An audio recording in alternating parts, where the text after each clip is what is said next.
Romanos, capítulo 13. Toda alma esteja sujeita às autoridades superiores, porque não há autoridade que não venha de Deus, e as autoridades que há foram ordenadas por Deus. Por isso, quem resiste à autoridade resiste à ordenação de Deus, e os que resistem trarão sobre si mesmo a condenação, porque os magistrados não são terror para as boas obras, mas para as más. Queres tu, pois, não temer a autoridade? Faze o bem e terás louvor dela, porque ela é ministro de Deus para o teu bem. Mas se fizeres o mal, teme, pois não traz debalde a espada, porque é ministro de Deus e vingador para castigar o que faz o mal. Portanto, é necessário que lhe esteja sujeitos, não somente pelo castigo, mas também pela consciência.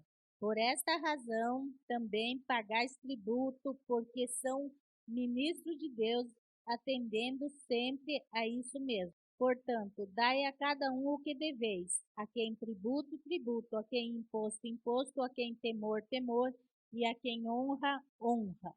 Então, irmãos, o cristão ele deve saber que toda autoridade ela emana de Deus. Nós, como cristãos, devemos ser submissos às autoridades, né?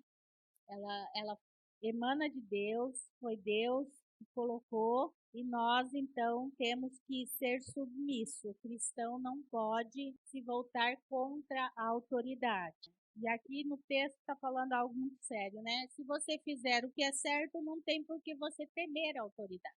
Se você fizer tudo certinho, não tem por que você temer, né? Agora, se você fizer mal, então, aí você tem um motivo para temer. Porque, por exemplo, esse dia chegou lá em casa uma multinha do senhor Isaías.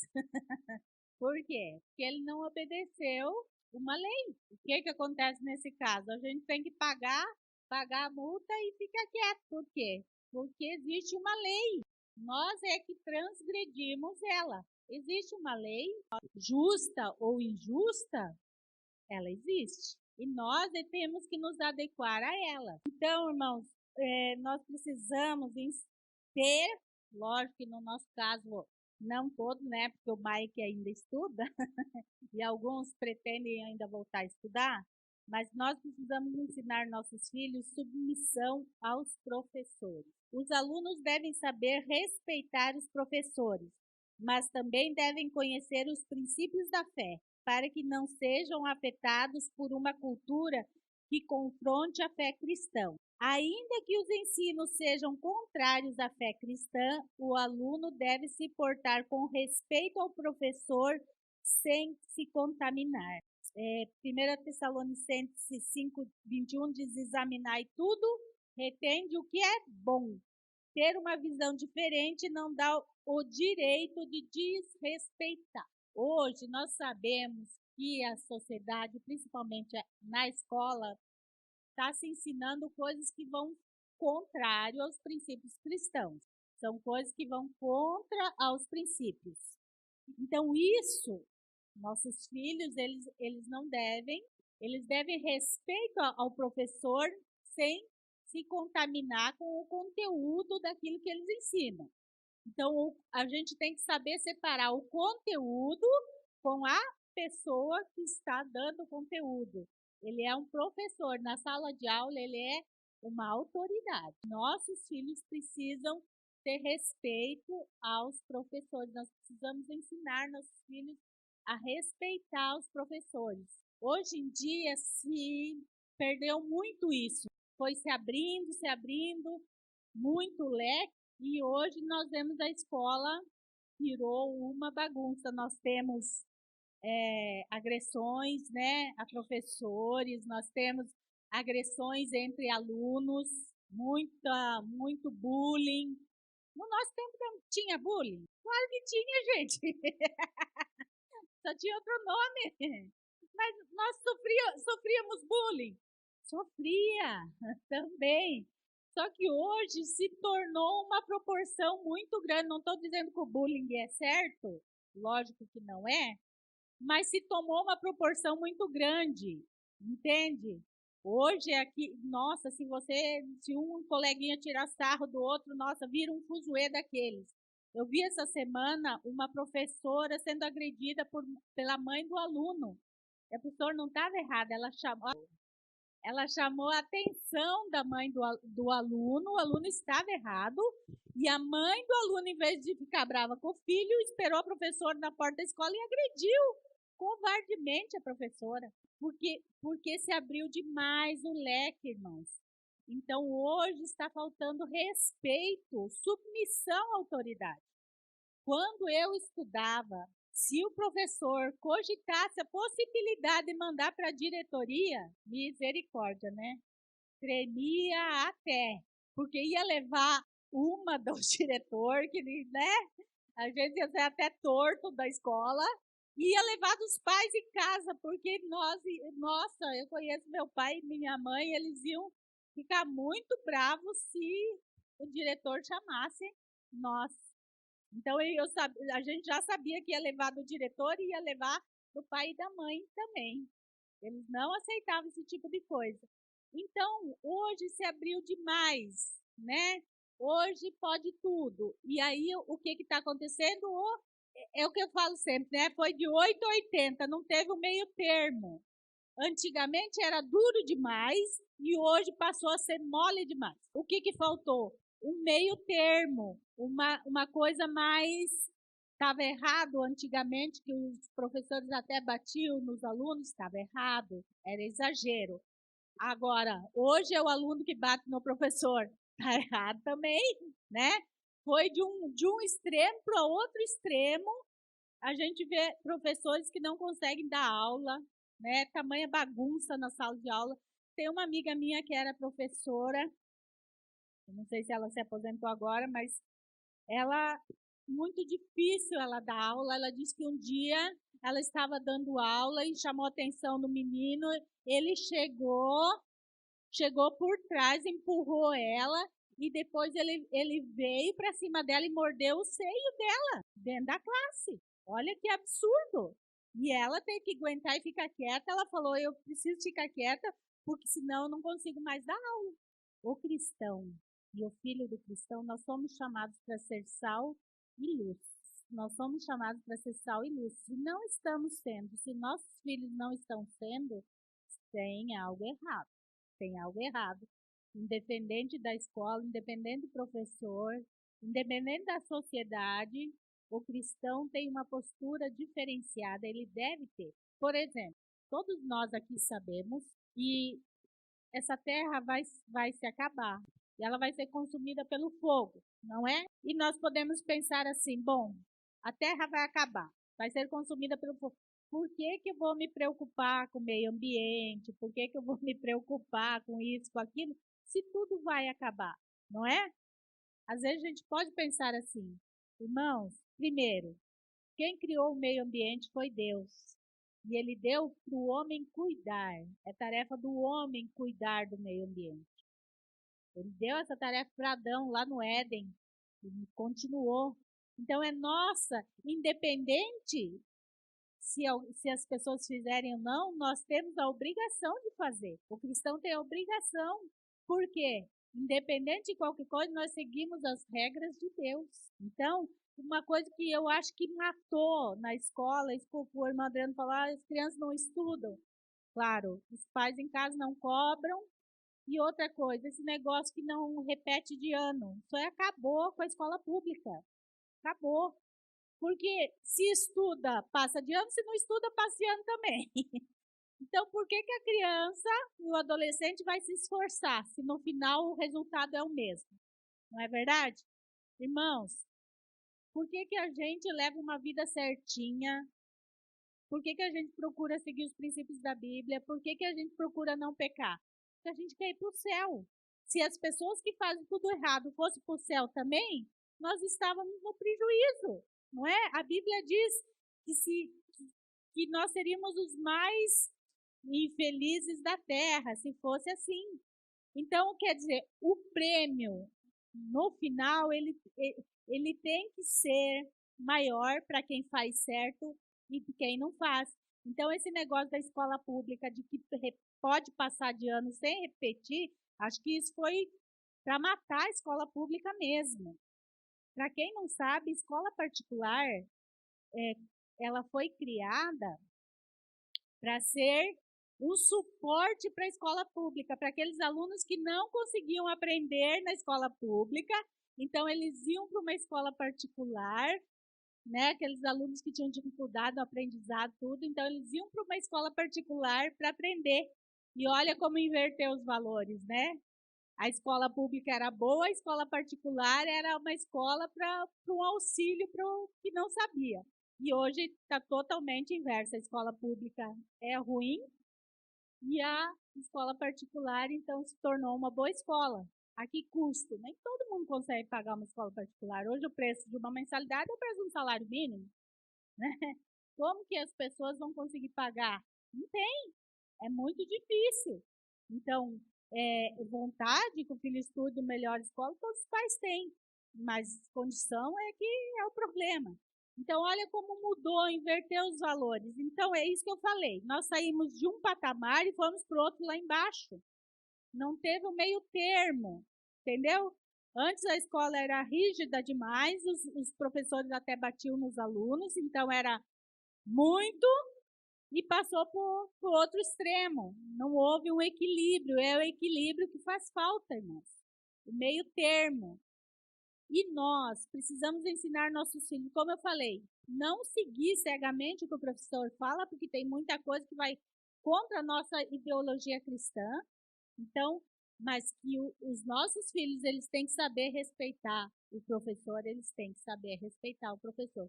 E como que eles vão saber respeitar o professor? Quando nós respeitamos o professor. Quando o aluno vem falar mal do professor e nós não apoiamos os nossos filhos. Não estou dizendo que não tenha professor que seja ruim. Tem sim. Tem professores que é ruim também. Tem os dois lados. Mas na frente dos nossos filhos, assim como nós não podemos falar do nosso cônjuge, nós também não podemos tirar a autoridade do professor na frente dele. Nós podemos procurar a escola, a direção, conversar com o professor, conversar com a direção da escola e tudo mais. Mas se nós falarmos mal do professor, da escola, do diretor na frente dos filhos, como que eles vão lá, né? Ou se submeter ao professor? Não vai acontecer. Irmão, submissão é um princípio. Se aprende em casa e se leva para a sociedade. Se não se aprende em casa, não vai levar para a sociedade.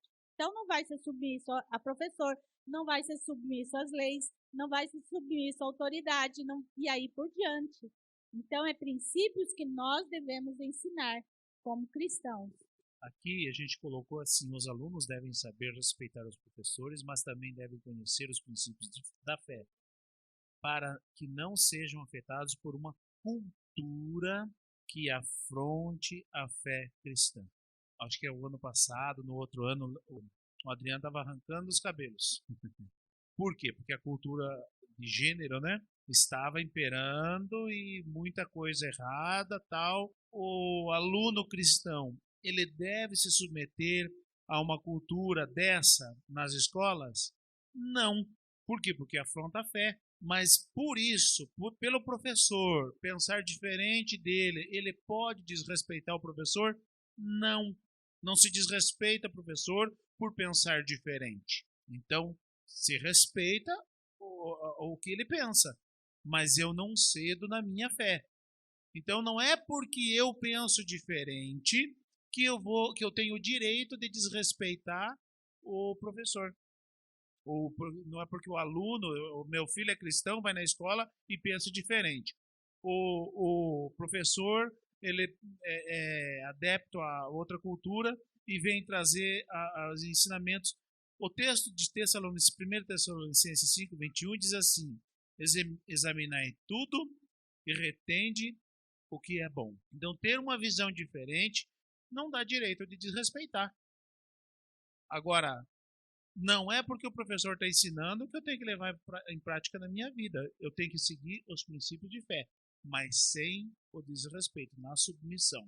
Para nós terminar com relação aos nossos filhos que estudam, incentive seu filho a estudar. Pega no pé dele a estudar mesmo escola pública, né? O Fernando estudou em escola pública. Por que, irmãos? Porque quando ele lá na frente quiser fazer uma faculdade, ele precisa saber, porque senão ele não passa no Enem e não passa numa faculdade. Se ele não aprender a matéria básica, na hora de fazer o Enem, o que vai acontecer? A nota vai ser muito baixa e ele não vai conseguir uma faculdade. Então, é o futuro dos nossos filhos. Agora, né? Eles não levam a sério, é nós que temos que pegar no pé, porque isso vai fazer falta lá na frente.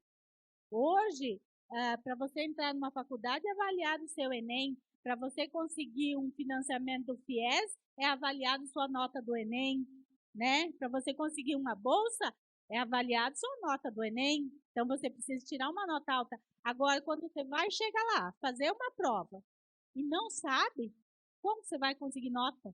No Enem não tem cola, é impossível colar no Enem, né? Eu estava vendo as regras para esse ano no Enem. Se o celular, nas provas do Enem, o celular não fica com a pessoa, fica com o responsável lá. E esse ano, se tocar o celular de alguém durante a prova, vai ser desclassificado, né? Ele não vai atender, porque ele não está com o celular. Porque o celular deve ser entregue desligado. Então, são regras rígidas.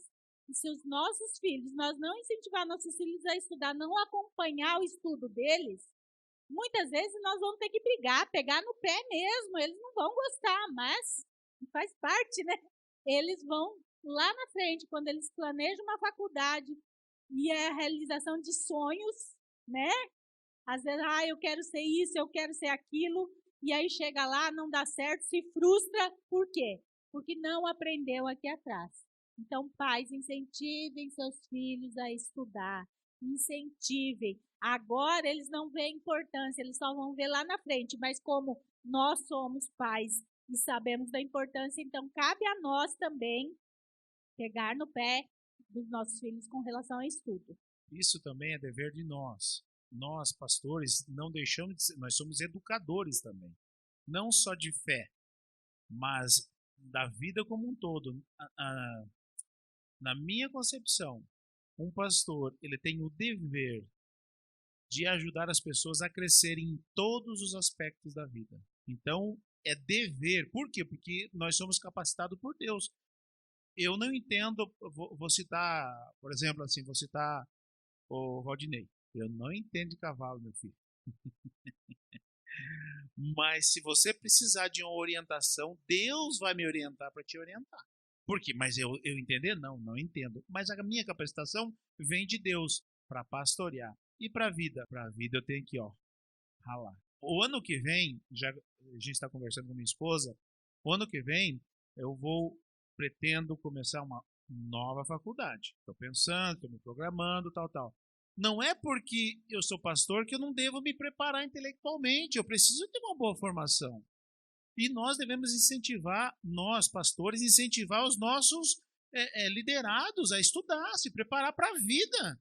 Mas Jesus vai voltar. Vai voltar, mas enquanto ele não voltar, nós estamos aqui. E se ele não voltar hoje, amanhã, o ano que vem, eu tenho que ralar, porque eu vou ter que comer até ele voltar. Porque nós precisamos estar preparados para a vida. Nós devemos incentivar as pessoas a estudar, sim, nossos jovens. Quantos nossos jovens aqui não iriam estudar? Terminei o terceirão, não vou estudar. Vai estudar sim, vai se preparar. Mas não, estão aí se formados, estudando. É dever nosso. Então, nós temos que estar preparados para a vida, incentivar, porque nós também somos educadores. Quem tem a vocação é diferente, é diferenciado, porque tem algo de Deus na vida dele. É igual, por exemplo, assim, hoje em dia, uma pessoa vai lá, se forma em teologia, pode ser pastor. Beleza. E se não tiver o chamado? Tudo bem, ele vai conhecer sobre teologia. Mas e as profundidades da Bíblia? E na hora do vamos ver a orientação que tem que dar, que tem que vir do Senhor para dar orientação? Como é que vai fazer?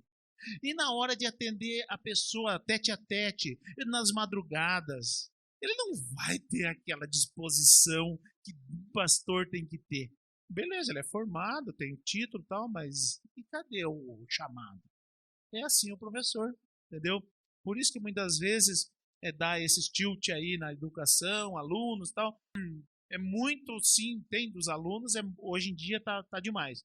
Mas também tem essa questão do professor, como ele se porta. Eu tenho uma postura pastoral, que como pessoa, ninguém diz, se me vê na rua conversando, ninguém vai dizer que eu sou como eu sou como pastor. Como pastor eu sou diferente. Por quê? Porque as coisas de Deus são tão sérias que transcende aquilo que eu penso, aquilo que eu sou, aquilo que eu faço.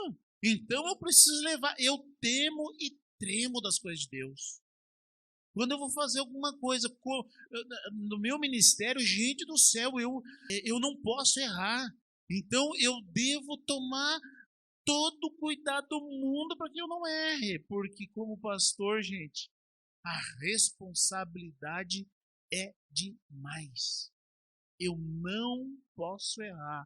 Todo mundo tem o direito de errar, né? Eu não. Como pastor, não. Eu não tenho esse direito. Então as coisas têm que ter vocação, porque senão alguma coisa está errada, entendeu? Então, nós vamos ver aqui o próximo, examinar e tudo retendo que é bom tal. Nós precisamos, não é porque a cultura é diferente que nós vamos absorver, nós vamos reter só o que é bom. E vamos manter a nossa postura, né? Em relação à nossa fé. Mas a submissão às leis, o que são as leis? São regras sociais, né? Que nos impõem algumas obrigatoriedades. Então, isso são leis. E nós temos lei de Deus e nós temos lei dos homens. Qual nós devemos seguir? A lei de Deus ou a lei dos homens? Nós devemos seguir as duas, gente. Nós não podemos descumprir a lei dos homens porque nós somos crentes, porque nós somos cristãos. Nós não vamos cumprir a lei dos homens. Vamos cumprir sim. Por que nós fizemos todas essas reformas aqui? Por causa do alvará, por causa do corpo de bombeiro. Porque tem leis, não contraria a nossa fé? Não, não contraria a nossa fé. E se contrariar a nossa fé daí? Não. É a PL 122, né? Que dizia que nós, pastores, ia ter que fazer casamento homoafetivo, tal. Não, eu não faço, não faria. Por quê? Porque contraria a minha fé. É lei, mas eu não devo submissão a essa lei porque contraria a minha fé. Mas nós devemos seguir as leis dos homens também. Se não contrariar a nossa fé, nós devemos seguir sim. Nós devemos andar, o texto diz assim, andar correto diante de Deus e dos homens. Então nós não podemos, eu sou crente, eu sou filho de Deus, não vou seguir as leis. Vai sim, se você não seguir, você está errado. Você está errado. Diante de Deus e descumprir as leis dos homens. Nessa questão, deixa eu só colocar uma questão que é bem discutida, né? Qual casamento que vale? Religioso ou civil? A Ana diz que é o civil. Qual casamento que está em validade? Na verdade, irmão, diante de Deus, a partir do momento que você tem uma relação sexual, você está casado. Então, para Deus, marital, na verdade, né? Para Deus não importa o cerimonial. O que vale é o civil. Por isso que quando alguém se converte, vai se batizar, se não é casado no civil, nós não batizamos. Não importa se não fez o religioso, mas no civil. Por quê? Porque é lei dos homens. Os homens dizem que para ser na sociedade considerado marido e mulher, tem que ter um documento assinado em cartório, legalizado. Então, precisa do civil. Não precisa de uma cerimônia religiosa, mas do civil precisa. Apesar de que o casamento, a partir do momento que duas pessoas de sexo oposto decidiram viver maritalmente, aí está constituído o casamento, mas nós, como sociedade religiosa, como igreja, nós precisamos seguir a lei dos homens também. Então precisa do civil. Agora, está em pecado quem, como muitos falam, está em pecado quem vive como marido e mulher sem ter o civil está em pecado? Não, porque diante de Deus vale. A decisão que tomaram ambos de viver como marido e mulher, ainda que não haja um civil, não expõe a pessoa ao pecado, e sim está irregular. É diferente de irregular de em pecado. Irregular precisa regularizar. Em pecado vai para o inferno. Essa é a diferença. É isso que precisa fazer. Então é importante. Por quê? Lá no Éden não tinha um cartório, não tinha escrivão, não registrou, chancelou lá, não tinha. Mas não era marido e mulher, o Adão e a Eva? Era. Então, o casamento vale a partir da decisão, mas tem que regularizar. Isso é regularizar, certo? Então, as leis são necessárias para quê? Para o convívio social. Tem leis. Então, nós precisamos seguir desde que não esteja fora dos padrões de Deus. Então, a Bíblia ensina que devemos ser observador da lei e não somente ouvinte. Que práticas infringem as leis? Tem práticas que infringem a lei dos homens. Tem prática que infringe as leis de Deus. E tem práticas que infringem a lei dos homens e as leis de Deus. Roubar, matar é pecado tanto diante de Deus quanto para as leis humanas. Roubar, matar são pecados assim, que Deus condena e as leis humanas condenam. O que mais? Nós estamos vivendo um tempo moderno e tem uma coisa muito importante que é no meio da igreja é arrasador, mas a lei também. Mas tem uma coisa que estão chamando de fake news. O que é fake news no meio da igreja? Fofoca, fake news no meio da igreja. Isso é arrasador. Então, esse é uma falta que acontece grave diante de Deus, mas é grave diante dos homens. Por quê? Nós vamos ver aqui o texto de Tiago 4. Lê o texto de Tiago 4, versículo 11. Irmãos, não faleis mal uns dos outros. Quem fala mal de um irmão e julga a seu irmão, fala mal da lei e julga a lei. E se tu julgas a lei, já não és observador da lei, mas juiz. Olha só o que a fofoca faz. Olha aonde a fofoca atinge. Ela sai do nível de observador da lei e vai para juiz. E quem que é o juiz? O justo juiz. É Deus. Então, olha a gravidade da fofoca no meio da igreja, gente. Olha a gravidade. E as pessoas não estão levando em conta isso. Ah, irmãzinha meio faladeirinha lá, o irmãozinho meio faladorzinho, mas é irmãozinho, né? Irmãozinho? Que raio de irmãozinho é esse que está se colocando como juiz no meio da igreja? Que negócio é esse de ficar fofocando aí? Gente, olha o que diz o texto. Já não é mais observador, ele largou mão de ser crente. Largou mão da fé. Agora ele é juiz. Ele não é mais observador. Ele é juiz agora. Olha o que diz o texto.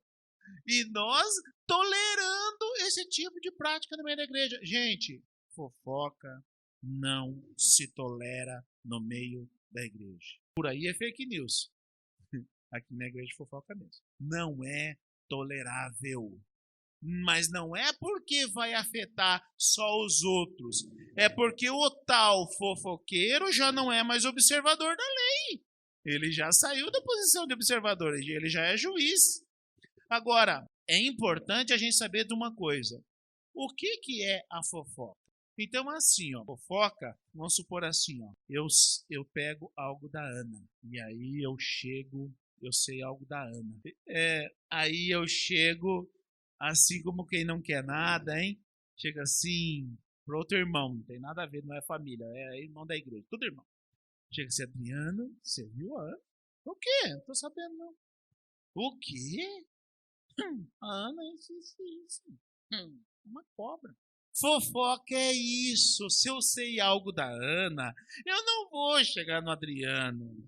Se eu sei algo da Ana, primeiro eu não vou julgar. Ana, que é isso que você anda fazendo? A primeira coisa, irmã, ó, fulano, o Mike, me falou que a irmã fez isso, isso, isso. É verdade ou não? Aí ela vai ter o direito de se falar é verdade ou não.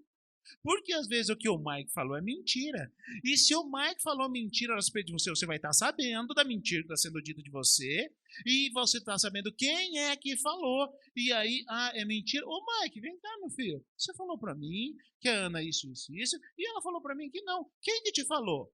É assim que se acaba com fofoca. E quem conhece bem o pastor sabe que é assim mesmo, tá, gente?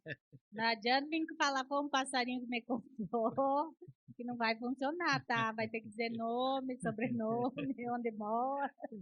Então, gente, por quê? Porque a pessoa está se colocando no lugar do juiz. Já não é mais observador e está descendo a língua dos irmãos. Não pode.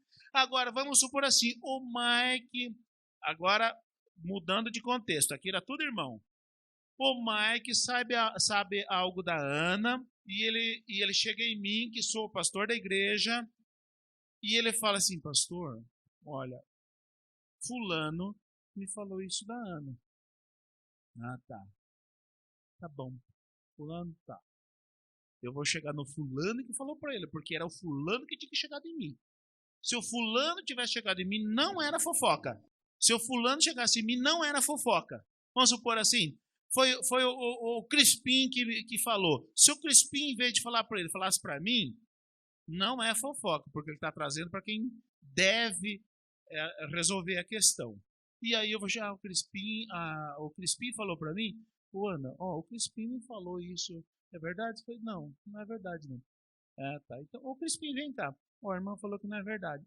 Tá, então meu irmão, não faça mais isso. Primeira vez. Não faça mais isso porque se denegriu a imagem e eu poderia pensar mal da irmã. Não é fofoca que traz para mim. Agora, se do Crispim foi pro Mike, ele vai ter que ser corrigido. Ele vai ter que ser corrigido.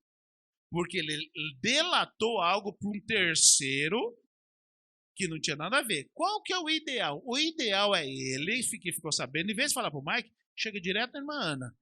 O Crispim chega, irmã Ana, eu vi isso. Será que eu entendi direito, irmã? Não, irmão, não entendeu errado, nada. Então tá bom, não vai nem passar pro Mike. Entendeu? É assim que se nós, como irmãos, nós trabalhamos. Porque senão, nós não somos mais observador da lei. Nós somos juiz. Então, a fofoca é quando o irmão que achou que a irmã fez alguma coisa, em vez de chegar na irmã, vamos usar o exemplo claro aqui, ó. Ana orgulhosa, passou por mim e nem me cumprimentou. E ele achou isso. Em vez dele se ele chega e vai direto, irmã não me cumprimentou ontem. Tá tudo bem? Irmão, nem te vi. Acabou. Agora, se ele acha isso, Ana, Mike, você viu orgulhoso daquela Ana, o pastor nem me cumprimentou. Não, mas será? O que aconteceu? Será que a irmã tá com... acho que tá com problema com aquela mulher. Aquela mulher é orgulhosa mesmo, eu já percebi já, porque...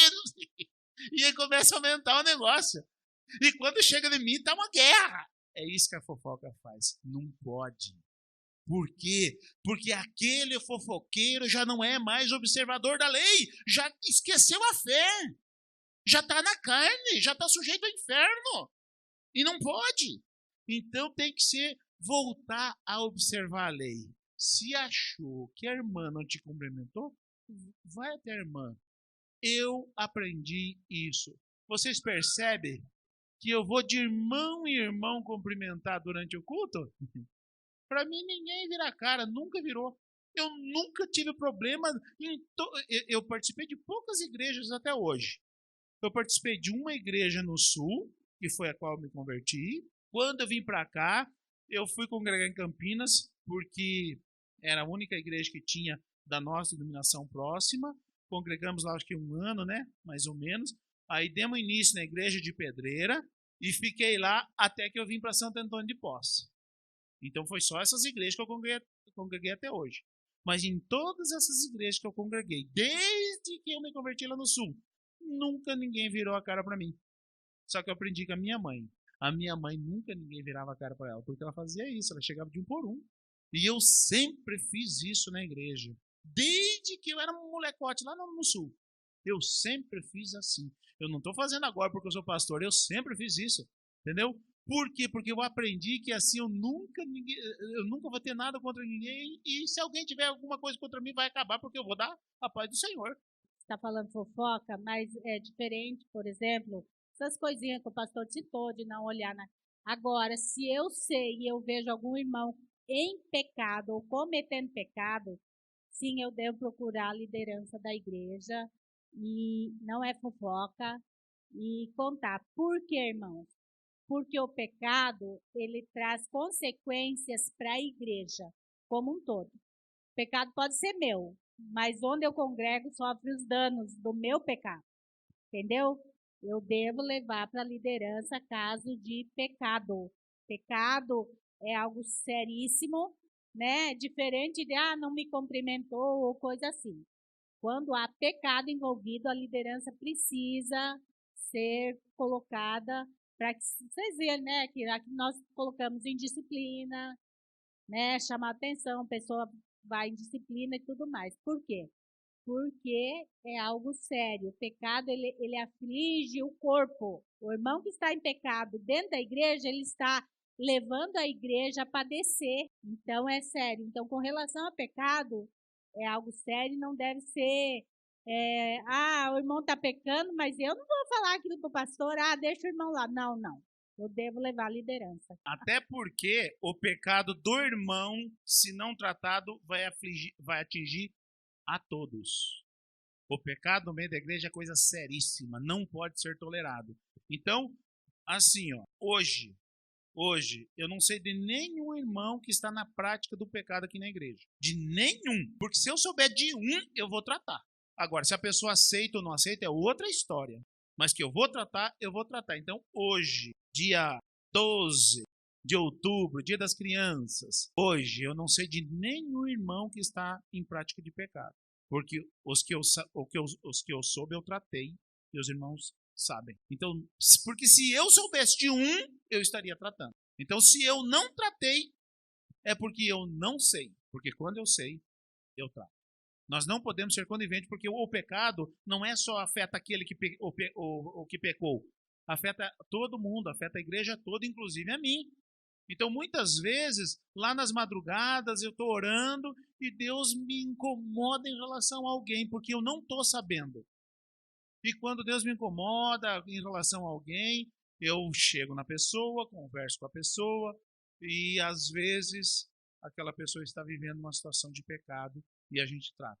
Quando é diferente o pecado que a pessoa chega em nós e diz, pastor, eu pequei nisso aqui, eu tô pecando. É diferente a maneira de tratar do que aquele que é descoberto. Aquele que é descoberto, ele não houve arrependimento. Então ele pode até ter parado com a prática, mas não por causa do arrependimento, porque foi flagrado.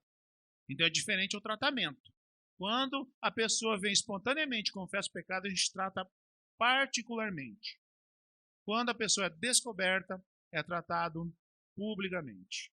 E dependendo a Bíblia ensina assim. Os textos bíblicos todos nos ensinam como tratar pecado. Eu preciso saber, para que eu não erre no tratamento também, entendeu? No tratamento do pecado, não posso errar do pecador, né? Então é importante isso. O texto de Mateus 22 diz assim, por que a fofoca é tão terrível assim? Mateus 22, do 34 em diante, diz assim: Entretanto, os fariseus, sabendo que ele fizera calar os saduceus, reuniram-se em conselho, e um deles, intérprete da lei, experimentando-o, lhe perguntou: Mestre, qual o grande mandamento da lei? Respondeu-lhe Jesus: Amarás ao Senhor teu Deus de todo teu coração e de toda a tua alma e de todo teu entendimento. E este é o grande e o primeiro mandamento. O segundo, semelhante a este, é amarás o teu próximo como a ti mesmo. Desses dois mandamentos depende toda a lei e os profetas. Quem fofoca ou mente a respeito dos irmãos, infringe a lei do amor. Por quê? Porque é para amar o outro igual a mim mesmo. E se eu tento prejudicar o outro, falando mal do outro, ou inventando mentira a respeito do outro, eu infringi a lei do amor, que é de Deus. E é por isso que é um mal tão grande. Porque daí eu deixo de ser observador da lei e passo a ser juiz, mas eu também estou cometendo um pecado a respeito da lei de Deus, a respeito do amor. Porque é para mim tratar o outro como a mim mesmo, né? Ama o teu próximo como a ti mesmo. E como que eu posso estar tentando prejudicar o outro falando, inventando mentiras ou fofoca, ou em vez de querer que a pessoa seja tratada, seja punida? Não pode. É a mesma coisa em relação à ajuda. Nós, por exemplo, assim, como que nós devemos ajudar as pessoas? Tem muitas pessoas que pensam errado a respeito da ajuda. Pensam que a pessoa que a gente ajuda a pessoa e a pessoa tem que ficar ali, ai, tadinho de mim, ai, tô quase mendigando, não sei o quê. Não é isso não. A ajuda deve ser assim, ó. Bom, eu vou ajudar nisso aqui e a pessoa vai poder desfrutar daquele outro. Uma vez eu ouvi uma pessoa chegou e falou assim para mim, pastor, eu dei uma ajuda lá para fulano e aí eu passei, ele tava lá comendo lanche. Olha lá, gastando meu dinheirinho. Gente, que raio de ajuda é essa? Ele deu esmola, então. Não ajuda. Ajuda, olha, ele deveria se alegrar. Olha, eu ajudei ele conseguiu comer um lanchinho. É assim que a gente ajuda as pessoas. Não ajudar para que ela fique ali, coitadinha, ainda, né, no sofrimento. Não, a gente ajuda para tirar a pessoa do sofrimento. Não continuar no sofrimento. E se a gente ajudou? Bom, se eu dei isso aqui para... tá precisando a luz. Pagou a luz e conseguiu ir lá comer um lanchinho? Amém! Aí que eu devo me alegrar, porque a minha ajuda foi válida. Então é importante a gente tomar esses cuidados, para que a gente não erre. Então, infringiu a lei de Deus, do amor. A fofoca, irmãos, ela tem algo muito terrível e não pode acontecer dentro da igreja, porque eu sou mais íntima da Lucimara, por exemplo. Conheço a Lucimara há mais tempo, convivo com ela há mais tempo, né? A gente tá. Aí a Lucimara vem e fala mal para mim da Cíntia, por exemplo. Eu não conheço a Cíntia, eu não sou íntima da Cíntia, né? Eu só vejo a Cíntia, cumprimento e tal, mas não sou íntima dela. Como eu sou amiga da Lucimara, vou ficar? Eu vou ficar com a versão da Lucimara sobre a Cíntia. E às vezes eu passo a tratar mal a Cíntia, eu passo a julgar a Cíntia por algo que a Lucimara me contou, que talvez nem corresponda com a verdade de quem a Cíntia é realmente.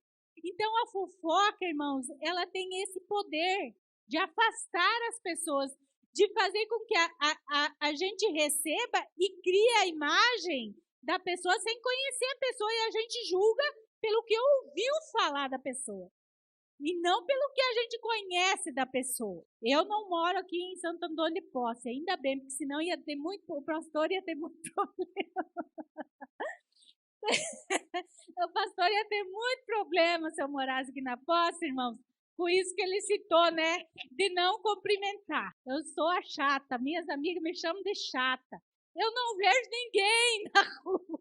Se eu tô com algo para resolver, se eu estou indo no banco, se eu estou com alguma coisa na cabeça para fazer, eu estou pensando naquilo. Irmãos, eu passo perto e não vejo ninguém. As minhas amigas me chamam de chata. Você passou por mim, nem me cumprimentou e não sei o quê. Quantas vezes você ouviu isso de mim? Porque se eu estou preocupada com aquilo que eu vou fazer, eu não vejo nada. Irmãos, não é mentira. É herança do meu pai. Aconteceu isso. Foi muito engraçado que uma vez eu estava no mercado pegando fruta do lado de um homem assim, mas não reparei, peguei. De repente eu andando no mercado assim, todo de cara. Oi, pai, o senhor tá aqui. Aí eu olhei a roupa do pai, era ele do meu lado, irmãos. Eu não vi ele não me viu. Então, assim, às vezes, né, as pessoas, olha, ela é chata, ela não cumprimentou, entendeu? Às vezes não é que não cumprimentou, é como eu falei, tá com a cabeça em outra coisa, tá pensando em outra coisa, tá vendo outra coisa, não vê. Eu sou distraída mesmo. O Isaías, se vê uma pessoa uma vez na vida, pode passar 20 anos, ele lembra da pessoa. Eu não, irmãos. Eu preciso conviver bem com a pessoa para lembrar da pessoa. Se eu ver poucas vezes, não vou lembrar. Não tem essa memória. O Isaías não, ele tem. Ele viu uma vez, ele nunca mais esquece. Se eu vi uma vez, não vou lembrar. E o nome menos ainda. Quando nós tínhamos a loja, era um problema sério, porque as pessoas chegavam lá, conversavam e tal, e eu tinha que chamar ele no lado, viu? Quem que é, que eu não sei o que é. Então, eu tenho essa dificuldade, é uma dificuldade minha. Eu sou assim, é uma dificuldade. E as pessoas, às vezes, né, podem julgar, é chata, né? Como eu já ouvi, você é chata, você é isso, você é aquilo. E não é. Então, a fofoca, ela tem esse poder de destruir a imagem do outro sem nem a gente conhecer o outro.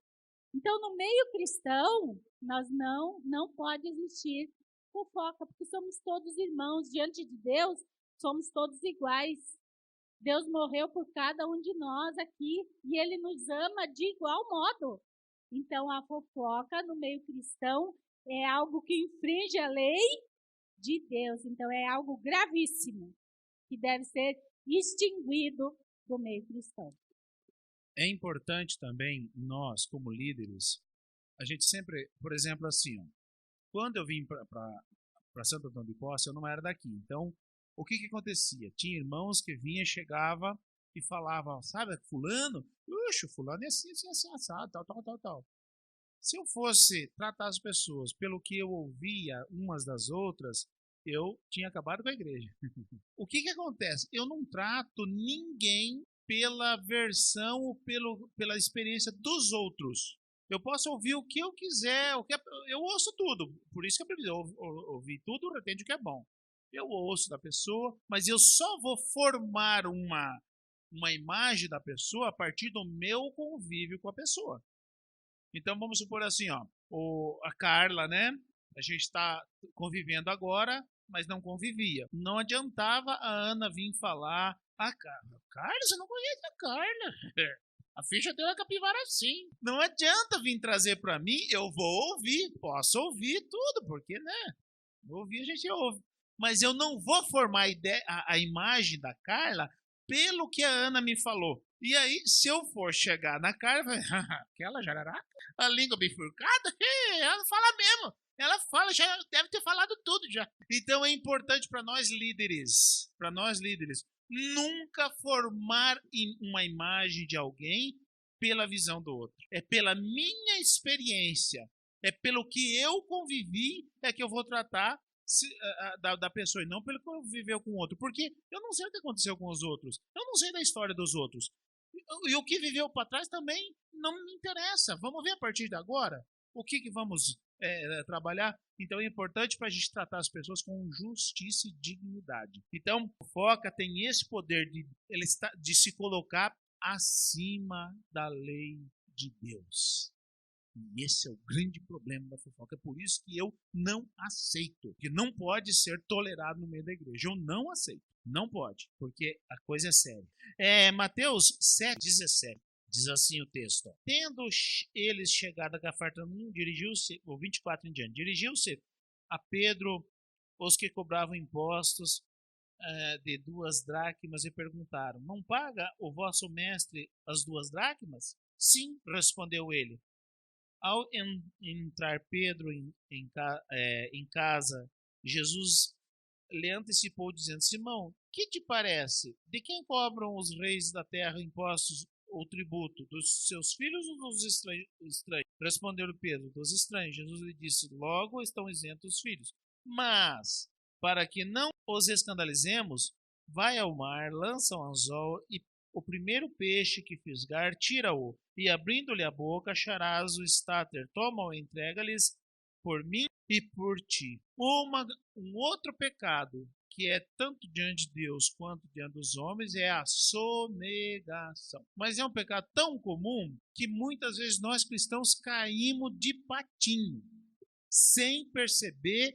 Por isso que eu estou trazendo isso, porque é muito comum e as pessoas não se apercebem que estão contribuindo para a sonegação, porque é pecado tanto diante de Deus quanto diante dos homens, por isso que eu trouxe ele. E quando que nós contribuímos para a sonegação? Quando nós vamos em algum estabelecimento, precisa de nota? Não precisa de nota. Pronto, já contribuiu para a sonegação. Não quero nota não. Como assim não quero nota? Você não adquiriu o produto? Você tem que ter a nota. Ou vai no estabelecimento, viu? Precisa de recibo? Não precisa de recibo não. Precisa de recibo sim. E numerado ainda. Senão nós estamos contribuindo para a sonegação e a gente não sabe disso. Então, por isso que eu preciso instruir vocês a respeito disso, que é algo ruim, e nós precisamos estar na submissão da lei. Para onde que vai esses recursos? Os recursos da nota, ele vai para o Estado, vai para o município, vai para a União, e de lá é distribuído em benefício da sociedade, de nós e dos outros. Mas quando você adquire alguma coisa, você precisa pegar a nota fiscal, ainda que você não vá usar. Agora, hoje nós temos muitos estabelecimentos que você pode levar a nota fiscal lá, que se reverte em benefício da entidade, né? Mas nós não podemos contribuir para a sonegação. Se nós agirmos assim, na nossa simplicidade, nós estamos contribuindo para a sonegação. Nós não podemos. Foi abastecer o carro. Precisa de nota? Precisa. Porque normalmente hoje em dia paga no cartão, né? O cartão já tem já é automático lá, né? Mas se não for no cartão, foi em dinheiro, precisa de nota. Então, nós não podemos contribuir para a sonegação, porque é algo muito sério. É um rombo na sociedade terrível, que às vezes, tudo bem, eu não preciso, você não precisa, mas tem pessoas que precisam do cuidado do Estado, entendeu? Então, nós não podemos contribuir para isso. Nós cristãos, não. Mas todo mundo faz isso. E aí, eu não sou todo mundo.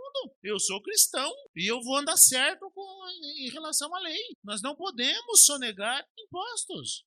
É difícil pagar imposto, é difícil. Mas tá na lei, nós vamos ter que pagar. Jesus pagou.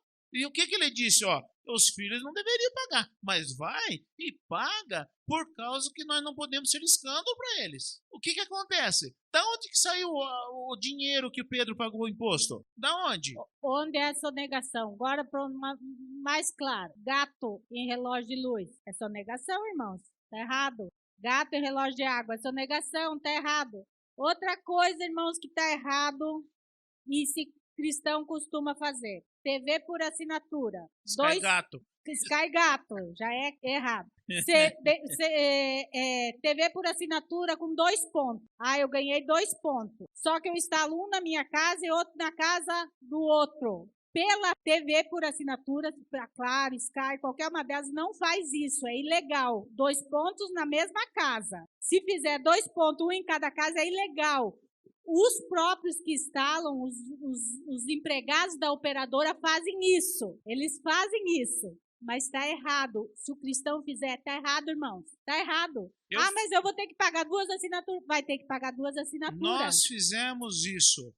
Nós fizemos uma assinatura com 2 pontos, mas eu não sabia que podia instalar, que não podia instalar em endereços diferentes. Aí, beleza, fiz a assinatura com 2 pontos, é um pouquinho mais caro, beleza, mas ia ter 2 pontos. Um para mim, um para o meu filho. Lá, só que eu moro no endereço, ele mora em outro. Quando chegou, fizeram toda a instalação lá na nossa casa e foi instalar na casa do meu filho. Chegou lá, aí eles explicaram, só que quando ligar, tem que falar tal endereço. Como assim? Como tal endereço? Não, é que esse aqui é por fora. Falei, por fora? Falei, não, pode instalar. Pode instalar. Pô, mas agora vai ferrar nós. Falei, não vou ferrar vocês. Eu não sabia e vocês não me alertaram antes. Como eu estou sendo alertado agora, pode desinstalar, não quero, eu vou fazer uma nova assinatura. E foi o que a gente fez. Se fosse ver, uma assinatura, é carinho. Se for ver desde quando a gente tem, quanto nós teríamos economizado? Economizado? E o pecado? E o erro? Economizamos aqui, gastamos no céu. Acaba tudo a poupança do céu. Então, nós não podemos.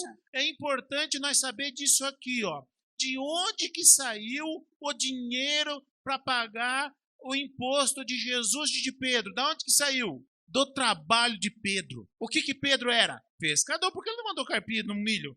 Arrancar do pé de milho que tinha lá um negócio. Não, era da profissão de Pedro.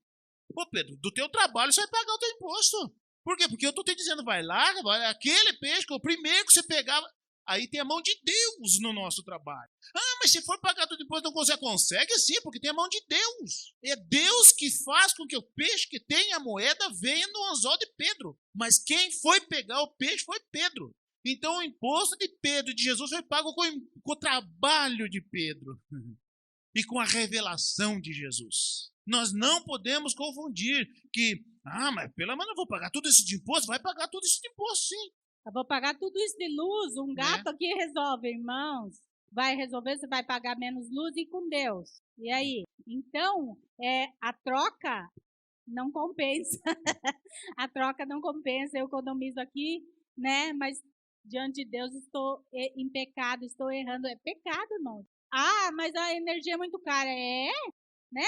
Eu acho combustível muito caro, eu acho energia cara, eu acho água lá em Pedreira caríssima. E lá em Pedreira vocês não pagam aqui na posse, mas nós pagamos taxa de lixo lá em Pedreira, tá?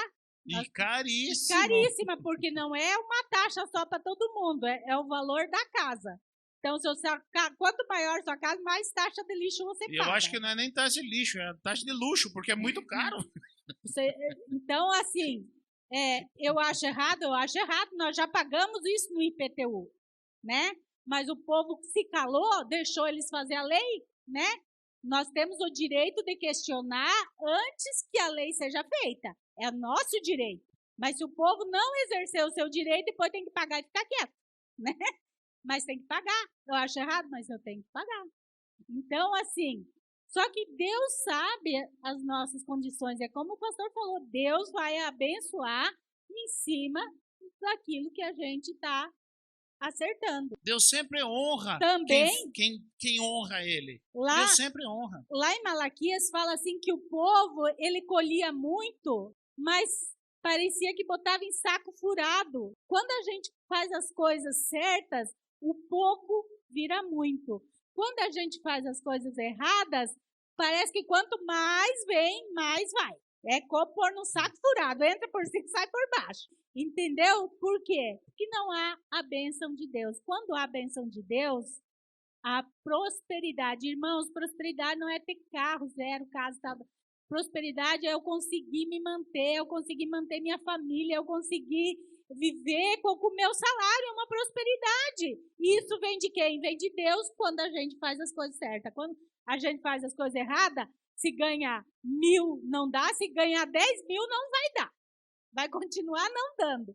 Entendeu? Porque está errado. Então, são princípios de Deus que nós não devemos quebrar. Os de fora quebram, mas aí, né, eles já estão indo para o inferno, irmãos. Não é um gato de luz, um gato de coisa, que, né, eles já estão indo para o inferno. Agora, nós não, nós estamos indo para o céu, mas um gato de luz pode nos levar para o inferno. Nós vamos só encerrar, só encerrar aqui, Mateus 28, vou ler só o 12 e o 13 então. E congregados eles com os anciãos e tomando conselho entre si, deram muito dinheiro aos soldados, dizendo, dizei, vieram de noite os seus discípulos e dormindo nós o furtaram. Outra coisa que é pecado tanto diante de Deus quanto diante dos homens, e não pode nós cristãos cometer esse pecado, é a corrupção. E o que é corrupção? É ação ou efeito de corromper. É o resultado de subornar. Uma coisa que é comum as pessoas fazer, né? É no trânsito. Tá lá o guarda parando, né? E vem, pegou você. Parou. E aí, o que acontece? Seu guarda, não vi, não tem como dar um jeitinho aí pra nós? Tem, né? Um café, né? Normalmente eles falam uma cerveja, né? E aí, nós crentes, não, nem bebo mesmo, vou dar pra ele. Põe no meio do documento, aquela conversinha aí, deixa eu ver aqui, tá aqui o documento, né? Tá tudo certo, pode ir. Pode ir para onde? Para o inferno? Porque corrompeu o guarda. Você foi um agente corruptor. Isso está certo? Está errado. Nós não podemos fazer isso. O que acontece quando a gente é flagrado lá? Me perdoa. O senhor é um agente da lei. Eu errei. Eu não deveria ter passado nessa velocidade aí. Ou não deveria ter feito isso, ou aquilo, aquele outro. O senhor está certo. Pode fazer, eu vou assinar a multa. Eu não posso fugir ou tentar corromper porque eu cometi um erro. Eu passar da velocidade, eu cometi um erro, uma infração de trânsito. Qual que é a punição da infração de trânsito? Pagar a multa, R$200, R$127, R$98. R$1.500. Essa é a punição. E qual que é a punição do pecado? O inferno. E muitas vezes a gente troca R$127 pelo inferno. E sai todo contente ainda que consegui coisar o guarda. Como assim, gente? Cadê a consciência? A gente está sujeito a cometer um erro que o erro não vai, eu passar da velocidade não vai me levar para o inferno. Mas eu corromper o guarda pode me levar. Então eu não posso cometer esse erro grave.